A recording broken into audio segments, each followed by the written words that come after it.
Disclaimer: everything that is discussed, posted is strictly for educational and historical purposes only. It does not promote nor condone illegal activities. Interview with Floyd Boudreaux. Interview with legendary dogman Floyd Boudreaux. How many of us can say that his daddy had bulldogs for more than 40 years? How many of us can say without exaggeration that he played an important role in developing a line of dogs that have stood the test of time and become the backbone of some of the best performing bloodlines around these days? One of the very few that can answer these questions with a positive yes is Floyd Boudreaux from Louisiana. We sat down and talked to Mr. Boudreaux about his most famous dogs, like the Blind Billy dog, Bose, Eli, Ox, and many more. For the first time, Mr. Boudreaux tells about his friendship and relations with dogmen like Leo Kinard, George Sadler, Joe Covino, Morris Carver, and others. Floyd Boudreaux is without any doubt a very knowledgeable dogman and has bred, raised, and handled some of the best ever to cross a pit. Stay with us and read about the living legend from Louisiana, Mr. Floyd Boudreaux. What was your first dog, and when was the first time for you to leave Louisiana with these dogs to fight into something other than local competition? I remember my first dog was a brindle female. Her name was Flossie. I started at a very young age, but the first time for me to fight a dog in the fast lane must have been when I took Stagger Lee to San Antonio to one of Morris Carver's shows. I went into a guy named Steven and he had a dog called Rojo. We had that dog beat, but he kept pushing his dog in the corner with his knees each time when it was his time to scratch. Morris was the referee and I said, "Gentlemen, be sure not to push that dog anymore. You have pushed him for the last time." If I wouldn't have said anything that time, who knows what might have happened. How well did you know Carver? Pretty good. I saw a lot of his shows and gave him some dogs, but I never really did much business with him. He was a nice-looking man and could tell a story like no other. I remember Morris and Mr. Jolly, from South Texas, came here one time in 1955 and they were driving a red Thunderbird convertible. You had to push the car to start it and they had a black dog named Butch with them. He jumped out of the car and was running to highway and we had to catch him. Morris told me he started with the dogs in 1946, 1 year after I fought my first dog. He and his friend Jolly went to Louisiana to fight that wino dog that was owned by Jolly. After the fight, Jolly sold the dog over here and Morris was so angry with him that he refused to drive back to Texas with Jolly in the same car. Morris knew a lot of good dog people and he would watch the hot young dogs in somebody's backyard, and if you had something he liked he would try and talk you out of it and then start selling them. I saw him fight a few good ones, but he never did fight many dogs and a lot of times he would come in overweight. One time he was matched into Mayfield and come in overweight. But Mayfield said he would fight anyway. Carver refused and then sold his dog. That's how he was. Morris was always trying to make money with the dogs. How else could he survive? He wasn't going to work for a living. Do you think he misrepresented those papers to keep that a secret? I'm sure he did to some degree, but in those days it was pretty much common knowledge that he did and everybody that needed to know knew about it. I did. He bred to my Blind Billy dog and that's how he got Ironhead, Boomerang and others. They came out of my stuff. He always told us that Boomerang was out of Ironhead. You see, Morris would exaggerate a lot all the time, and he was smart enough to tell you a lie. Don't get me wrong, Morris was a nice guy, but also a liar. He told me one time that he worked for the Mexican government, the Border Patrol, and even told my wife he worked for the Foreign Legion. But one thing is for sure, he was a hell of a ladies' man and could convince you that black was blue. He sure was a good salesman. What was the best dog you ever owned? They ask me that all the time. It's tough to answer, but I think I'm partial to my Bose dog. I probably had a few that were as good, but I always liked him a lot. He won 27 rolls for me and he was always the smaller dog, but they couldn't beat him. He also won one contracted fight. One time Jerry Clements and Douglas Nearder brought a dog that was 19 pounds bigger than Bose and that big dog would bite through car tires. When we put them down it was a joke. Bose was a fast, hard-mouthed dog. He would fight high in the shoulder and destroy a dog quick. During the daytime he would usually sleep with the puppies around the house and I always thought he was a little shy, just like Blind Billy. One time he won a fight in just 6 minutes. That was in New Orleans. We had 10 matches that day and he beat a dog of Jerome Hernandez. He just wrecked the dog. It was no contest. Bose was out of scrub and candy. After that fight, they claimed that their dog wasn't conditioned. I don't know, but mine was ready to fight. I matched against Jerome 3 times and won twice. Jerome was a Dogman and hard to beat. What was the last dog you matched? I guess that was the cactus dog from Grady Cummings about 15 years ago. This dog quit in 28 minutes. He had quit before, but I didn't know that at the time and nobody told me about this until we were about to watch the dogs for the fight. Atlas Brewer came up to me and said, "Do you want to know something about that dog?" I said, "I appreciate that, but it is a little late. We had our money up and I wasn't trying to be rude, but if a man wants to help me then help me on the get-go. I would never let a man start conditioning a dog if I knew the dog was a cur, but it happened." Mr. Boudreaux, I want you to tell me the full story on the old Eli dog, how he was bred, his parents, his pups, and so on. I will tell you the true story, as it is, and I have witnesses that can tell you this is the truth. If this is not right, I'm the brother of Martin Luther King. Today at least 80% of the dogs that are fighting come from L. It makes me mad that they got the story on him and his sons Bullison and Eli Jr. turned around. Not for myself, I know better. I lived it, but the future generation that is coming behind us doesn't know anything about the truth and have to rely on what they are reading. That's why I'm so glad I can do this interview in the Times. It takes a small man to lie and change a story. I'm telling the truth about how them dogs are bred, just like I was told before. Eli was a pretty good individual, and after his match against Jack Smith in Cleveland I bought him home.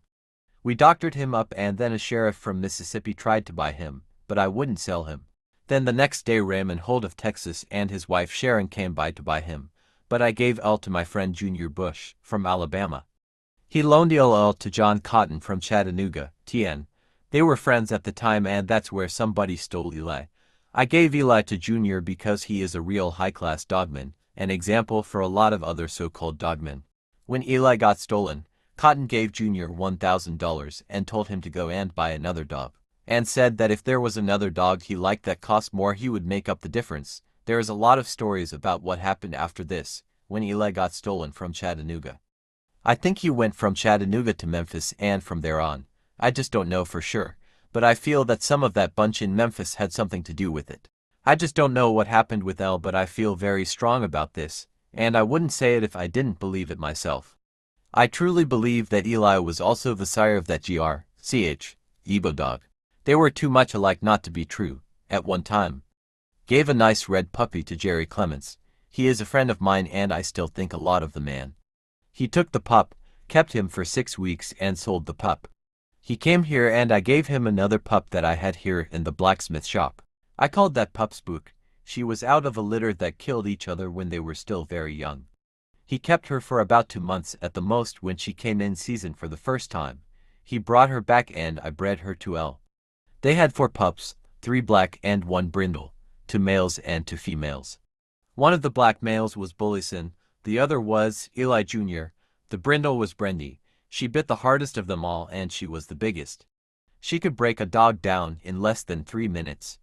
Brendy was awesome, a bad bulldog, as bad as a man has ever seen. She beat a dog one time like she was having breakfast. I've never seen anything like her again. The other female in the litter out of Eli and Spook was a black named Lady. She was my kind of dog and I think the best in the litter. Both Bullison and his brother Eli Jr. were exceptional bulldogs. They were the cream of the crop, top-notch bulldogs, and went into some tough competition to make history. Bullison was a good dog, but he was not as good as Eli Jr. Eli Jr. was a much better producer. He was just not bred to good selected bitch, but he was definitely a better dog than Bullison. He didn't care if he was getting bit because he was going to bite you. Red Walling was the owner of Bullison when he was matched into his son Benny Bob. Morris conditioned him, but he was not fit to fight. This is what happened. Morris had Bullison and bred him to a bitch named Beth at his place. A few weeks after that, Bullison got bit by a rattlesnake and his head was as big as a Texas hat. Also there was this big old dog at Morris's place that got off the chain, and Bullison, who was in a kennel, was fighting with this dog through the fence and messed up his teeth and gums. Just before the fight with Benny Bob, we checked his blood count and it was down to 33. Benny Bob was a brindle dog and Bullison a black. The match was at 52 pounds. but Bullison was only a 48 or 49-pound dog. The fight was reported in Pete Sparks' magazine and also in the book that Mayfield had out at the time, but it was not until Mayfield wrote that little book called Rednecks that he came out with all that nonsense about a black dog against a white dog. I think he was confused by another match between Danny Burton, who had a black 541B dog, and Raymond Holt, who had a white dog called Lightning 4, owned by a black man named Chris. Eli Jr. was sold to Douglas Nereter when he was 17 months old for $400. He won his match on a broken leg in Oklahoma. If Bullison would have been in shape against Benny Bob, I think that would have been a hell of a fight. One time I had a dog called Napoleon and I rolled him with Bullison when he was at my place. Bullison was an 18 pounds bigger dog, but Napoleon held his own for a little while. It didn't go very long because Bullison was coming on hard.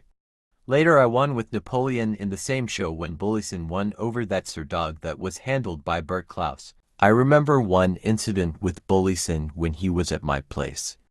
Jerry Clemens brought the dog to me to be tested, and one day while I was cleaning up around his chain he tried to bite me. Before he could put his mouth on me, L hit him hard with a shovel and knocked him out. After this happened he never, at my place, tried to bite anyone again. If a dog is a biting dog, I don't like them, and if they try to bite me or my family, it's a dead dog. Jerry had Bullison when he was a young dog and his dogs were always sort of hyper. It's easy to mail them that way. On the subject of schooling, how do you go about this? I don't think you can change a dog a whole lot after he is born. All you can do is sharpen his ability a little bit, but you can't make him game. Now people say that it is a risk to breed a young untested bitch. Well, I bred Spook her first time in heat. She was never tried before, but she produced some exceptional dogs. I think it is like this. They have the genetic ability to produce good, or they don't, no matter how they are themselves. There is just one ace in every 100 or so, and the rest are just mediocre dogs. That's something you always have to keep in mind. What happens now is that all these fast lane dogs with hard mouths are doing away with all these old game dogs, going right through them. But I still prefer gameness more than anything else. Anybody can breed dogs that will bite and are rough, but it is more difficult to breed a dog that will stay. With a game dog you have a shot at the money and there is no monopoly. There is nobody that has cornered the market on these dogs. Dogs are just like humans. I'll explain that to you. You can have two brothers, one a gentleman and the other one that's not even worth the powder to blow him up, and still they both came from the same father and mother. So, with these dogs, it is the same. You are going to have dogs with each his own character, and what we try to do is to get the good genes together. We would all like our sons to be president, but the chances are few. If a dog doesn't perform at an early age, there is nothing you can do about that. My dogs are basically late starters, and as a rule of thumb, your late starters make you a better dog. I want a young dog to show a pretty strong interest in what we are doing before I start them out. This is how I schooled my dogs. They must be ready to understand what is going on and have a desire to do it. When they are willing, I start to school them a few times, and when I think he is ready, I put everything on him. I'm serious. I put a big dog on a little one, and most people will tell you I put 2 or 3 dogs on one if I want to test him. I have to see a dog to satisfy me, not please somebody else. I have used dogs that I rolled for only 8 or 9 minutes, but if they give me a reason to take a longer look, I certainly will. No one knows if a dog will make one more scratch enough. You pick him up to your satisfaction and he goes like a bullet and stands the line the next shot. Who is smart enough to say, he is gambling. That's why they call it gambling. One bit of advice to young men that start out in these dogs would have to be learn to have patience. Let your puppies grow up before you make a decision about them. You can't expect a child to do a man's job. You have to give them a shot. If I was to use a dog for serious money, I would wait until he is 2 or 2.5 years old at least. I would certainly not use him sooner than that. The oldest dog I used was 9 years old. But you can use them up to 6 years old easy. They can't win them all, but they can take so much more when they are 3 years old. To me, that's being at peak. I will give an example. My daddy had a dog called Nan. He matched him into Gaboon Trahan, and he was using a dog named Country Boy, which was also named Peter. Country Boy was just a young dog. In 33 minutes we beat him and he jumped the pit. I will never forget this because my dog had a broken tail. He let him get some age on him and then started to school him. When this dog matured, Hell, you couldn't stop him anymore. So Baboon got his dog back again, and by this time Country Boy had won several fights. One of his wins was over a good winning son of Daibo called Topper. He beat him in a real short time. Topper was owned by Bob O'Neill at that time. Eventually, Country Boy was matched into a dog called Bobtail, and that fight went something like 2 hours.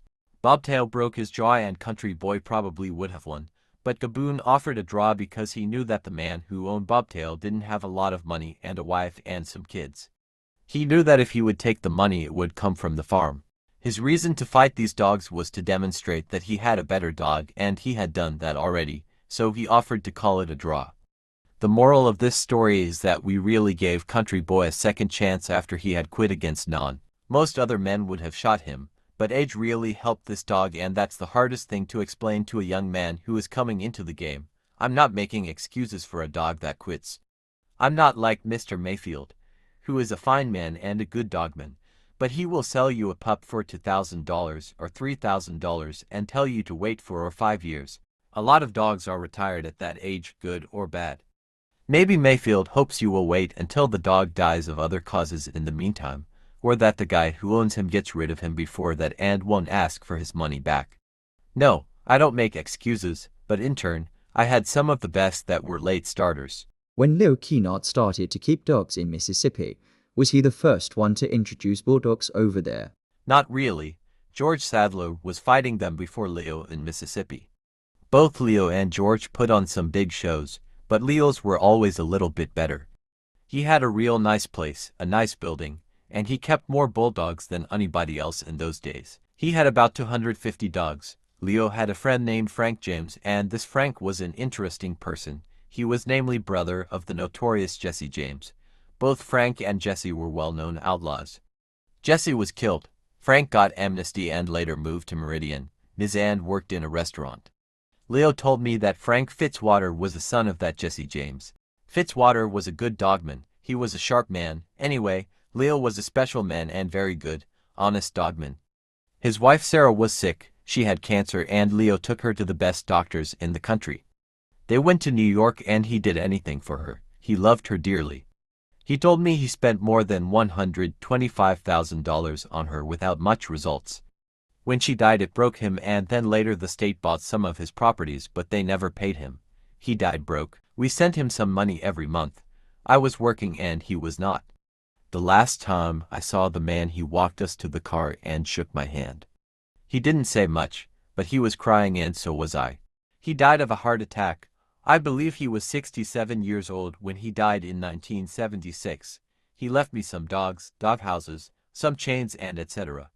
Leo loved to talk about dogs from the time we got up till late at night. He was a bootlegger and always had all kinds of whiskey, champagne, cigarettes of all brands, and if you were a guest, it was yours. Many times we were there and talked dogs with Jim Taylor and many others. Leo lived his life to the fullest. He had 3 different cars, 2 Cadillacs, and a truck. He would deliver the whiskey with the cars. Sometimes I would go with him, and often we would come home, change cars, and go off again. He never had any trouble with the law until the National Guard came down on him. Leo was not a breeder as such. He bred some, but from all the good dogs he had I can't remember one that produced something equally as good as themselves. I remember he had some pure Colby dogs that were game until the 3rd generation. Then they started to quit in the pit, but he still bred several and they were game again. Leo had full-time help, and that makes a difference, of course. His setup was beautiful. All fenced in and a big gate that was closed around the 6-bedroom house.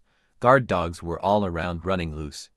Leo was a great dogman. I knew him when he had $65,000 in his pocket and later, when he had less than $1 to spend. It didn't make any difference to me because he was my friend, and that never changed. From all the dogmen that you knew in those days, who was the toughest? Who was the best dogman in your time? The man I admired most was George Sadler. He too, like Leo, was from Mississippi. George taught me a great deal about conditioning. He never had many friends because he was a businessman. He had a restaurant and he never needed friends. He just went on with his business, but I thought I was his friend. One of the first things he told me was to take care of your dog and he'll do right for you. Don't come half drunk with some ladies to have fun and expect to do good. Stay with your dog and give him all the attention he needs. If you come to win, there is plenty of time to party. Did Sadler bring his dogs in fine or dried out pretty good? Yes, he brought them in keen, always sharp and prepared for the duration. Did he fight a basically hard-biting dog, a punisher? No, I remember him winning more on the distance than on the bad dogs. My rebel dog was a rough dog and George ran him half an hour just before he fought him because he was overweight. He fought him on Tuesday night, came in overweight and took him down the road around the river until he made weight, and still won the fight in a short time. He pretty much picked his dogs and he, just like Leo, had some help to walk the dogs. He would send somebody out to walk his dog and tell them not to come back until late at night. I learned from him that hand-walking a dog will help him to stand on his feet during a long, hard contest. I'm sure you can do it many other ways, but that's how I learned it. George was a gambler. If he had seen your dog before, and you were matched into him, you were automatically at a loss. He would buy a good dog and gamble hard. He had a good eye for a bulldog. His son-in-law Curly Hayes also helped George a lot and he was a very competitive dogman himself. Did you know Joe Covino and Earl Tudor? Oh yes, Joe was a good man and a friend of mine. He was a short, stocky man and chewed tobacco. He was a gentleman and really liked the dogs. He would come here mostly on Thursdays, a few days before the fights, and he would stay here, talking dogs. He was like me, he thought that if you had gameness in your dog you had a shot, no matter what. Joe was always dressed up in a three-piece suit plus watch chain. There were others that had suits on like Bob Wallace, Mr. Marshall, Leo Kinard sometimes, Cecil Collins and of course, George Sadler. Howard Heinzel always wore cowboy boots and a Texas hat. Another gentleman was Bob Hemphill, the man who had all those red-nosed dogs. Hemphill lived here quite a while and worked at the fire station. That was in 1927. He left from here and took 2 dogs with him. One was Hobo Joe, but I can't remember the other one. Earl Tudor was more a conditioner than a breeder. He had some very good dogs like Dibo, Jeff, Spike, White Rock, and a dog named Cracker. In his younger days, Earl fought a lot of dogs all the time, always looking for something to match. Back in those days, he bought a lot of dogs from other people, but later, when I knew him, he bred his own. When he was younger he had those Komasinski-type dogs, not the terrier type, but more like the old Donovan type. I really don't know where he got them, but they looked a lot like the dogs that Cockney Charlie Lloyd had and later were owned by men like Komasinski and Donovan. I was lucky to get Blind Billy and Rascal. I put them together with good results. Gebun Trahan's Rascal. Yes, you see Trahan never owned that dog. It should be Boudreaux's Rascal, like he is registered.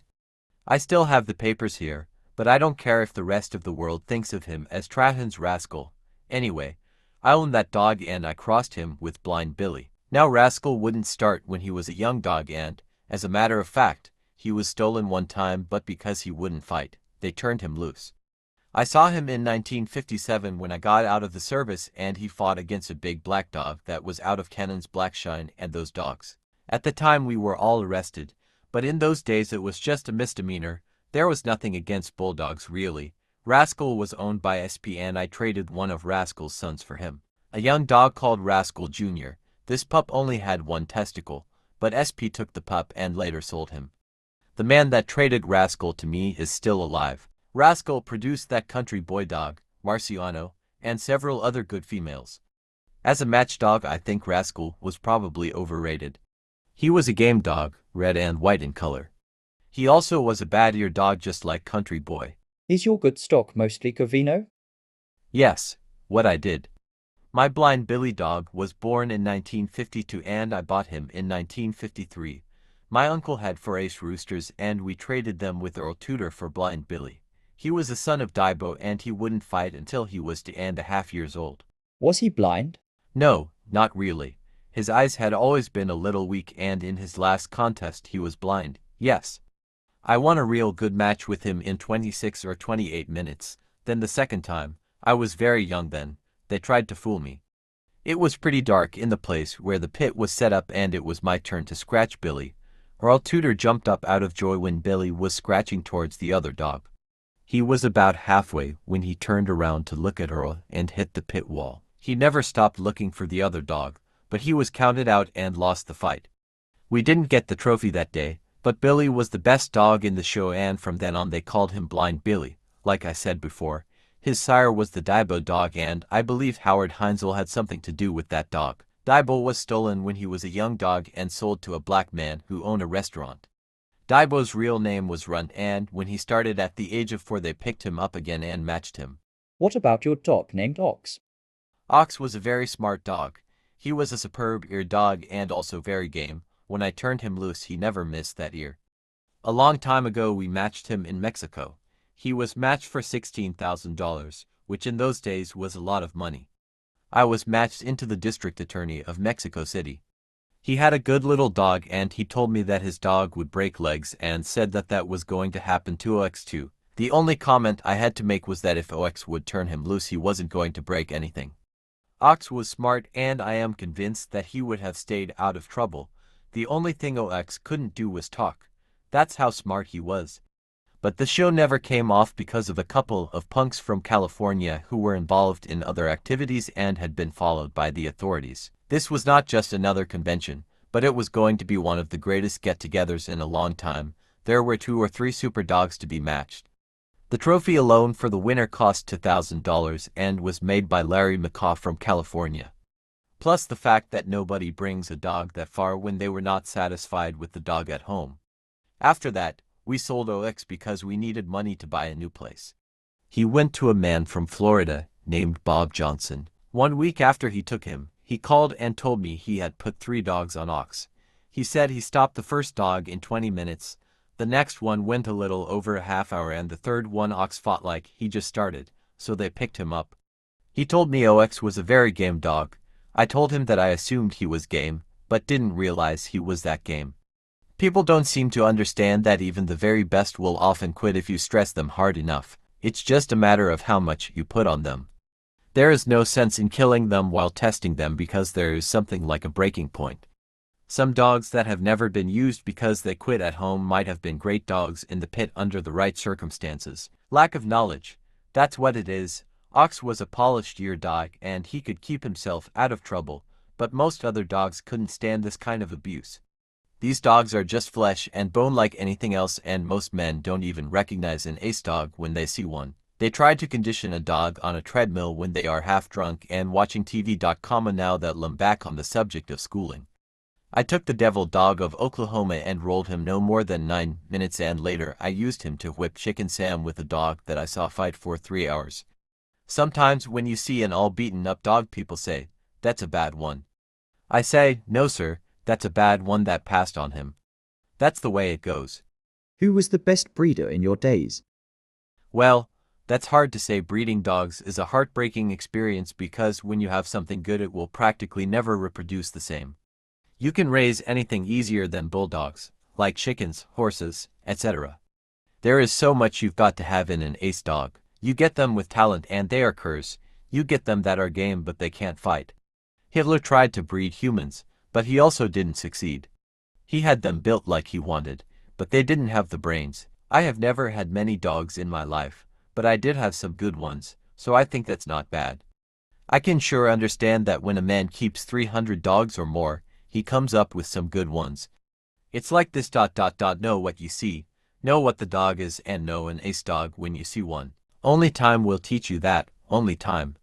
But also you have to have enough to select from. That's the key too. If you have a good female and breed her to a good male, you have a chance of coming up with something good. It's that simple. Breed your best bulldog to another top-notch bulldog, and if they don't produce, you breed them to something else, and then if it doesn't work, you better forget about it. I had a female one time. Her name was Tammy. She was by far the smartest dog I've ever owned. She was out of that black shine dog, and she was the only dog I let into the house. She was real sharp. If she was fighting, for instance, I could call her off and let her sit down with me and send her back anytime I wanted. I bred her both to Rascal and Blind Billy the same time with no more than 5 days or so in between. I did this because both males were old and I really didn't want to miss this breeding. So I first bred Billy and then bred Rascal 5 days later. The pups were born about 61 days after I bred Billy, but some of the pups were spotted just like Rascal was. She had 13 pups and every pup in that litter was good. All of them were pit-worthy. Bob Wallace was here when I bred Rascal to Tammy, so I gave him a pup. He named the pup Socks and always told everybody he was out of Rascal. I didn't really care because both Billy and Rascal were mine and they both were out of the same female, but people are quick to criticize. The minute they saw a spotted pup they would say he was out of Rascal instead of blind Billy. I never made a secret out of it and told everybody about it. Most people just wanted to say something, but I knew better. There are so many people making money with these dogs and all they do is deal in pedigrees.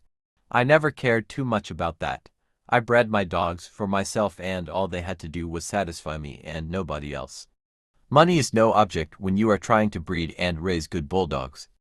I would be rich if I had all the money other people have made by peddling these dogs, but it is against my morals to breed something just for the money if I don't believe in it. Most people that do, don't even know what they are talking about. What would you say to a young man just starting out in these dogs? Stop. Don't do it. I would try my best to discourage him. This is a bad disease. When it gets in your blood it stays. The reason why I admire them so much is for what they are capable of doing. They are all American dogs. I'll probably always have a few and even when I go down to 6 or 7 I will still breed a few now and then. But if a man was going to keep bulldogs, what would you tell him? I don't know. I would say be honest and give your best shot and give your puppies a chance to prove themselves. If a pup is 12 or 14 months old he will grab anything, just like a young person. When they are close to 2 years old they will show more strength and be a better dog. These dogs cost a lot of money. They take a lot, but it makes a man proud to own a good one. I had 1 or 2 good ones, but didn't always have the money to go into top competition. But once or twice we had somebody split the money and we gave it a shot. It was worth it. So many people talk about doing great things in their lives but they never do it. They wouldn't know how. When the going gets tough and the stakes are high, it takes more than just money. It takes a man with guts, a strong personality, and lots of ambition plus a good bulldog to compete in the fast lane. Well, there you have it, folks, the interview with legendary dogman Floyd Boudreaux.